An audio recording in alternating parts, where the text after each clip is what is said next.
Continuando então, nós temos agora o passo 4, que é definir o efeito do modo de falha, e o passo 5, que é definir o valor da severidade, né? Ou seja, é o primeiro componente do meu índice de risco. E em seguida, falar das causas.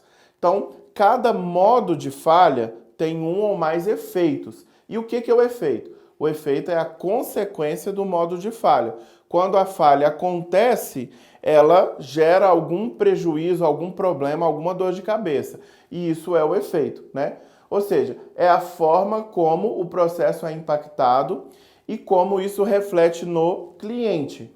Portanto, a severidade, né, que é a nota que eu vou atribuir para cada efeito, né, a severidade reflete a gravidade do efeito na percepção do cliente. Ou seja, o cliente chegou a perceber o efeito da falha, sim ou não? Se ele nem chegou a perceber o efeito da falha, a severidade é baixa.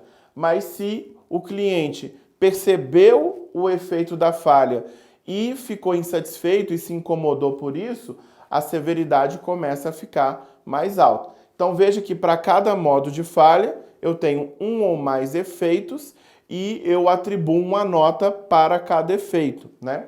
E aí eu vou para a causa. A causa também é relacionada a cada modo de falha. Então, cada modo de falha tem por trás uma causa. Ou seja, as causas geram o aparecimento do modo de falha. São a origem, né, da variabilidade associada às principais variáveis de entrada, ou seja, as falhas do processo. Ou seja, a falha do processo ocorre porque por trás da falha existe uma causa.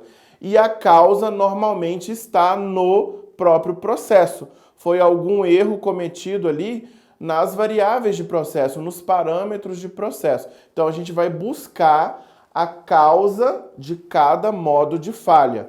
Então esses são os próximos passos que a gente vê aqui então no nosso exemplo. Olha, pegando aqui a primeira linha que eu falei com vocês, né? A primeira etapa que é convocar candidatos para os treinamentos.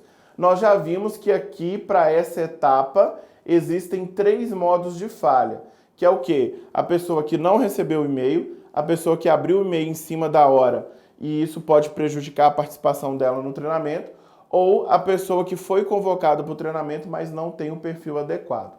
Então, para cada modo de falha, veja que eu posso associar um ou mais defeitos. Aqui, o que aconteceu? Eu associei um efeito para cada modo de falha, mas eu posso ter mais de um efeito para cada modo de falha. Então, veja só, o efeito, né? O candidato não recebeu o e-mail. Qual é o efeito disso? O candidato não participar do treinamento, né? O candidato abriu o e-mail apenas no dia do treinamento, em cima da hora. Qual é o efeito disso? O candidato vai faltar o primeiro dia de treinamento ou mais de um dia de treinamento, né? Porque ele ficou sabendo em cima da hora, pode ser que prejudique a participação dele. O candidato convocado não possui perfil adequado. Qual é o efeito disso? Se ele não possui perfil adequado, o efeito disso pode ser que o candidato não consegue, né, tirar média nas provas aplicadas durante o treinamento. Ou seja, o candidato não consegue absorver o treinamento bem, ele não tem essa capacidade e ele acaba demonstrando ali, já que ele não está absorvendo o conhecimento. Então, para cada modo de falha, eu posso ter um ou mais efeitos. Aí eu venho para atribuir a nota da severidade. A severidade é uma nota, é uma pontuação que vai de 1 a 10. Então, a ideia é aquele efeito que é mais impactante, que perturba mais o meu processo, ou aquele efeito que prejudica mais o meu cliente, é o efeito que terá a nota mais alta. Então, por exemplo, o candidato que não participou do treinamento por não ter recebido o e-mail, isso é uma severidade altíssima, porque eu estou prejudicando aqui o meu cliente, que é a pessoa que eu convoquei para o treinamento. Então, é uma nota de severidade alta, ele não participa do treinamento, ou seja, né, eu prejudiquei totalmente ali esse candidato. O candidato que faltou um ou dois dias de treinamento, porque ele recebeu o e-mail em cima da hora, já vai ser uma nota de severidade um pouco mais baixa.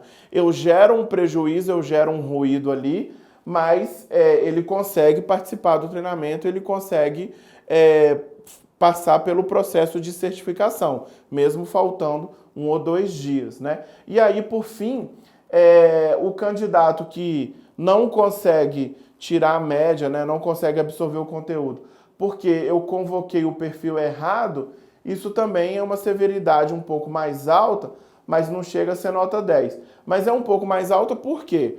Porque esse candidato ele vai ter dificuldade de seguir o processo de certificação, né? Ele já demonstra que não vai ter condição de absorver o conteúdo, então fazer o projeto, que é a etapa seguinte, né, que seria, né, fazer o projeto e depois se certificar, dificilmente essa pessoa que já está demonstrando problemas aqui no treinamento vai conseguir concluir esse processo, passar por toda a certificação, né? Então, é assim que a gente atribui, ó, nota de severidade para cada efeito.